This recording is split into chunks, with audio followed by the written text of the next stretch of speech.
इस वक्त की जो बड़ी खबर है कि सौरभ भारद्वाज, जो कि आम आदमी पार्टी के एक एमएलए हैं, विधायक हैं और नेता हैं, उन्होंने अपने बड़े नेता और दिल्ली के मुख्यमंत्री अरविंद केजरीवाल के ऊपर, घर के ऊपर जो हमला हुआ है, एक कथित हमला है जिसमें बैरियर तोड़े गए हैं, सीसीटीवी को नुकसान पहुंचाया गया है, उस पूरे मामले में स्वतंत्र जांच की मांग को लेकर हाईकोर्ट का दरवाजा खटखटाया है। केजरीवाल के घर पर हमले में ये हाईकोर्ट में याचिका दाखिल की गई है। हालांकि दिल्ली पुलिस ने अज्ञात लोगों के खिलाफ एफआईआर दर्ज की थी, लेकिन कुछ तस्वीरों से ये साफ हो रहा है कि कौन कौन से लोग पहुंचे हुए थे। इसी वजह से अब ये याचिका दाखिल की गई है जिसमें ये मांग की गई है कि एसआईटी बनाई जाए, स्वतंत्र जांच की जाए और ये एसआईटी रिटायर्ड जज के नेतृत्व में बनाई जाए। सौरभ भारद्वाज का क्या कहना है इस मामले को लेकर, ये भी आपको सुनाते हैं।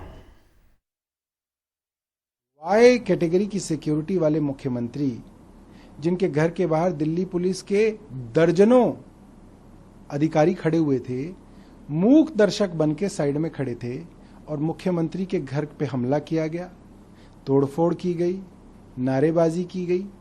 ये सब कैमरे में कैद है, ये सब वीडियोस में आया है। कहां थी पुलिस? अब उस पुलिस को हम कंप्लेंट करें कि देखिए साहब ये हो गया। मुझे लगता है कि पुलिस से नहीं, ये कोर्ट का मामला है। कोर्ट की तरफ से पुलिस के ऊपर सख्त कार्रवाई होनी चाहिए कि ये लोग हर हमले की साजिश के अंदर ये बराबर के हिस्सेदार होते हैं। हमारे साथ हैं, उनके पास चलते साथ जानकारी के लिए। शरद, जिस तरीके से सौरभ भारद्वाज बता रहे थे कि पुलिस की मौजूदगी में सब हुआ, लगता है कि पुलिस की कार्रवाई पर उनको भरोसा नहीं है। और ये भी आप बताइए कि दिल्ली पुलिस ने क्या कार्रवाई की है, उनका क्या कहना है, अज्ञात लोगों के खिलाफ क्यों मामला दर्ज किया है जब सारी तस्वीरें जो हैं वो सामने हैं। देखिए, ये तो जाहिर सी बात है कि भरोसा दिल्ली पुलिस के प्रति तो आम आदमी पार्टी को नहीं हो सकता है, क्योंकि जब से आम आदमी पार्टी आई है दिल्ली पुलिस के साथ उसकी खटपट चलती रहती है और उसके विधायकों के ऊपर उसका कहना है कि फर्जी केस भी लगाए गए जो कोर्ट में जाकर नहीं ठहर पाए। तो ये तो बहुत लंबा इतिहास है दिल्ली पुलिस का और आम आदमी पार्टी का, तो हमें मानना ही नहीं चाहिए कि आपस में एक दूसरे पे ये लोग भरोसा करेंगे।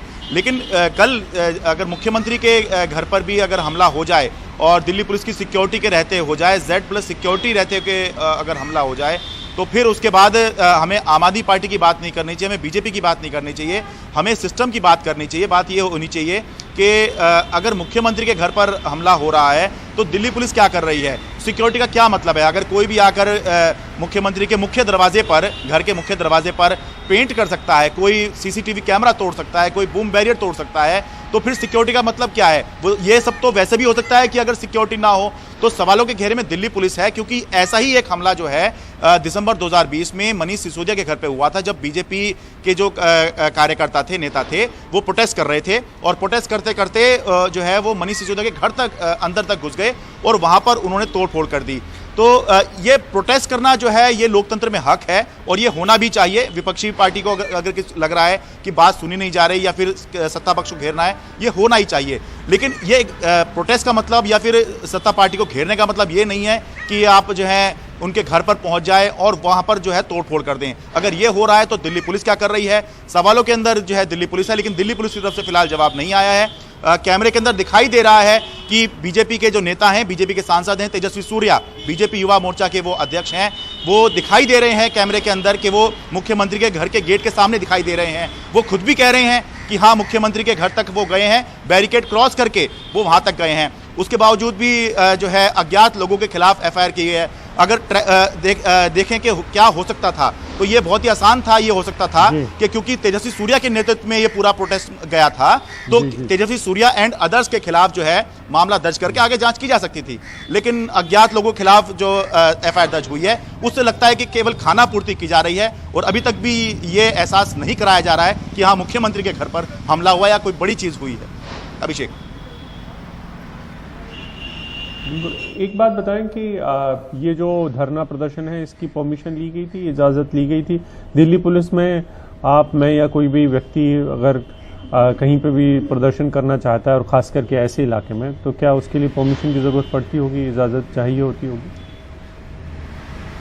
हाँ, इजाजत की जरूरत पड़ती है और वो इजाजत तो ली गई होगी, लेकिन जहां पर ये प्रोटेस्ट पहुंच गया वहां के लिए परमिशन नहीं है क्योंकि वो एक रेजिडेंशियल एरिया है। अगर किसी को प्रोटेस्ट करना होता है तो मुख्यमंत्री के घर से कुछ दूर तक, जहां पर नॉर्मल सड़क हो, जहां पर रिहाइश ना हो लोगों की, वहां तक जाने की उनको अनुमति होती है। वहीं पर अक्सर प्रोटेस्ट हुआ करते हैं। लेकिन ये प्रोटेस्ट जो है, ये जहां पर परमिशन दी गई थी, ये उससे आगे निकला। तभी बात की जा रही है कि बैरिकेड जहां पर थे, बैरिकेड को क्रॉस करके उस इलाके में गए जो प्रदर्शनकारी थे, जो कि एक रेजिडेंशियल एरिया है सिविल लाइंस का। वहां केवल मुख्यमंत्री अकेले नहीं रहते हैं, वहां और भी दूसरे आम लोग भी रहते हैं। वहां पर रिहायशी इलाका है वो।